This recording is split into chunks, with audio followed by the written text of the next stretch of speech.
make a pork chop dinner. Happy Sunday. I hope y'all are having a great day today. And if you're not, hopefully I can brighten up your day with this here recipe. I hope everybody is nice, warm, and safe.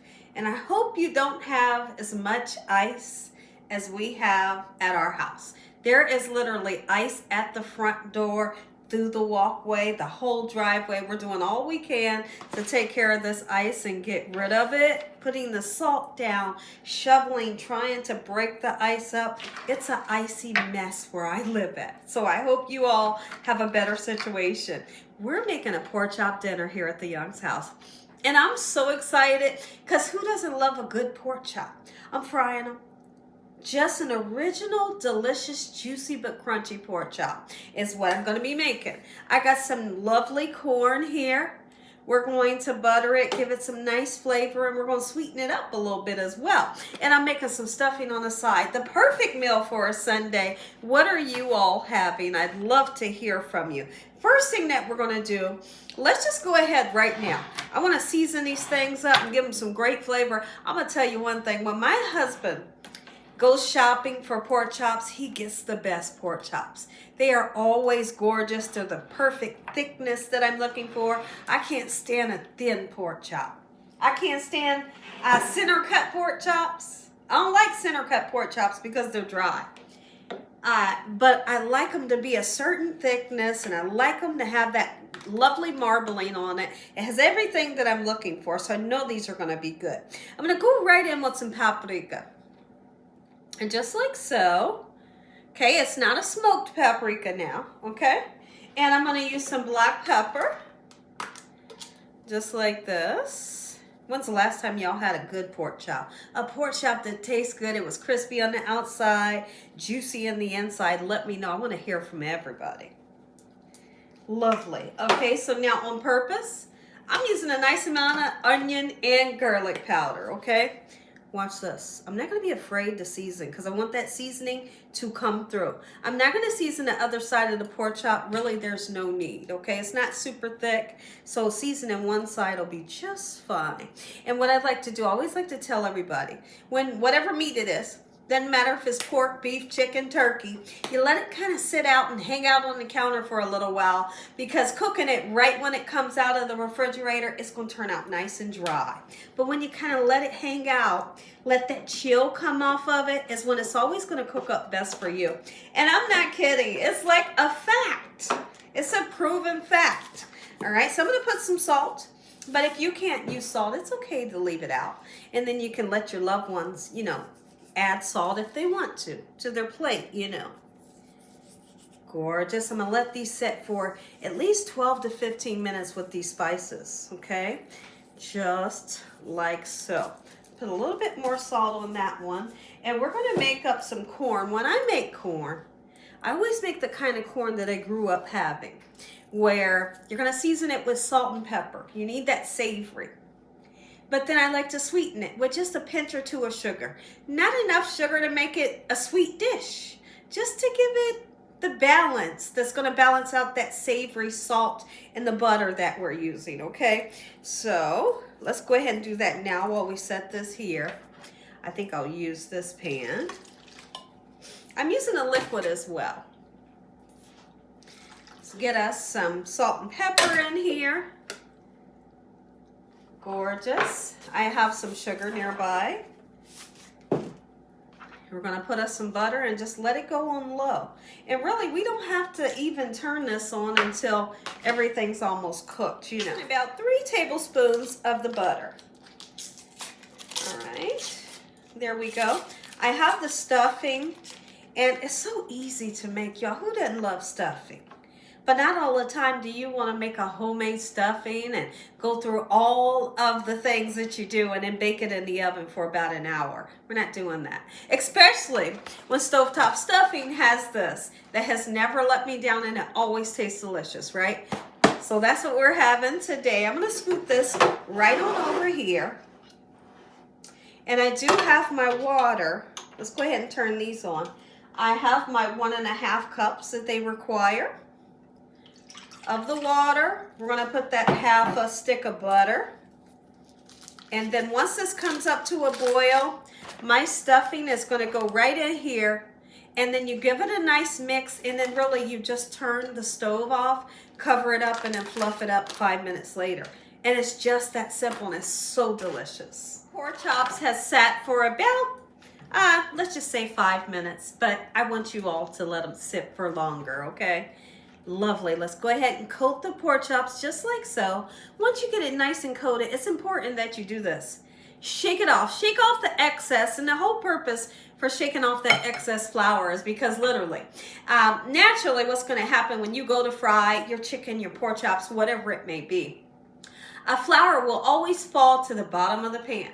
And what does that flour at the bottom of the pan do? Well, it burns. And if you don't take the time to shake off that excess, you'll have a whole lot of flour in the bottom of your pan that makes your meat have a burnt flavor.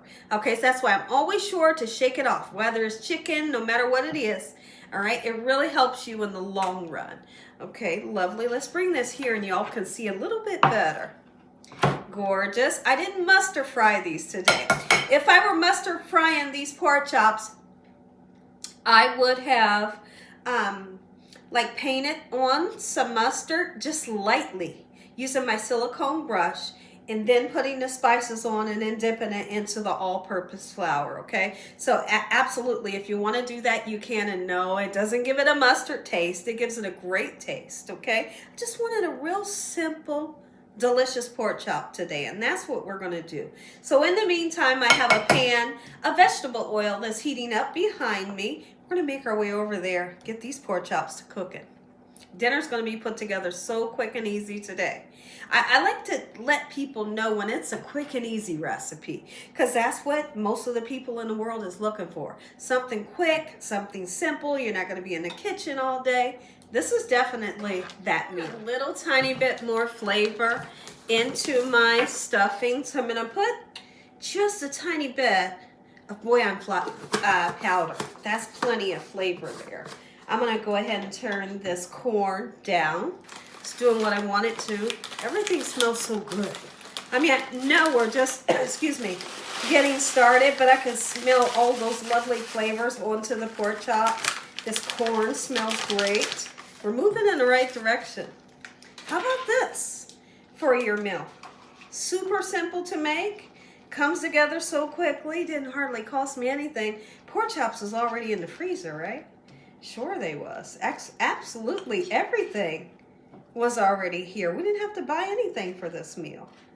Look at that. I'm going to cover this, turn it off. You come back 5 minutes later, fluff it up in your dressing. Done. Look at that corn. Oh, it tastes so good. We can get started on our pork chops. I have shallow, very shallow oil here. It's a vegetable oil that I'm using. This is the pan that I love to use. It's an old beat up pan. But I love to use this when I am baking, and I love to use this for pork chops. I also like to use this old pan for when I make fried potatoes. Oh my goodness, it's like this pan is my favorite. I don't want to toss it out unless I can find another one that's exactly like this, and I have yet to be able to find this pan. I'm not sure of the size of it. I wish I knew, but I don't know the size. I haven't ever had a pan that was this large that cooks the way this one does. I love it. Sure I do. Looks like I might have to do 2 batches of the chops because I don't want to overcrowd the pan. You overcrowd the pan and everything will steam and you won't get that crispiness that you're looking for. But it's okay because it looks like I only have 1 more pork chop to make. I have this heat onto a medium-high heat. I never want to turn it up too high because that's how they burn on the outside. They look like they're done, and then the inside will be raw. Pork chops are cooking up exactly like I want them to. I'm not going to really bother them.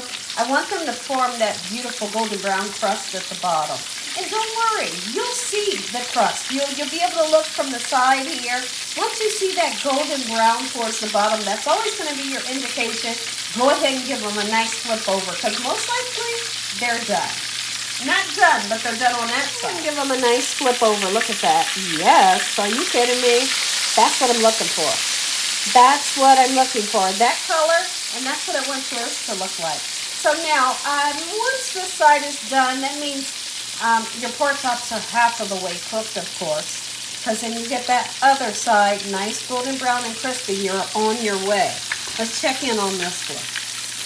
That one can go a little bit longer, and they all cook at their own time. Doesn't mean that this one's done, you know, because this one's ready, that this one's ready.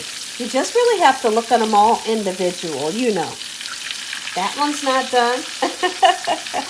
So you get the gist, right?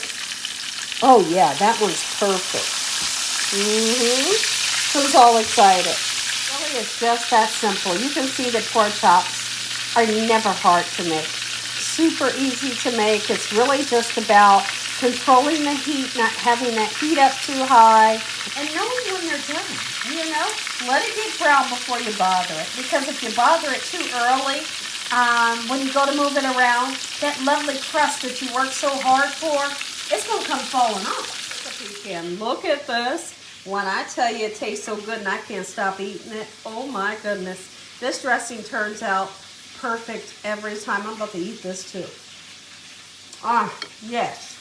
Some of these pork chops out, the ones that are done, which is 2 of them. Ooh, and there's the other side. Yep. Cooling rack. The cooling rack's going to allow that oil to drain, and the cookie sheet that's underneath it just catches that oil that you don't want to digest, right? And so now it's perfect. I'm going to take this other pork chop off, get it right into the oil nice and gently. I'm going to clean up that kitchen, and dinner's basically done. How easy was that? If this dinner is served, listen to me. I know. If you enjoyed this video, give me a thumbs up. If you ain't subscribed, what you waiting on? Tell your family and friends. Tell the world what Gina's doing every single day in this kitchen. And Father, on today, we thank you for this beautiful meal. We thank you for your love and your hedge of protection. Amen. Once again, I'm not going to plate this up because I want to sit down with my family and eat. But you can only imagine what this tastes like. How easy was it to make?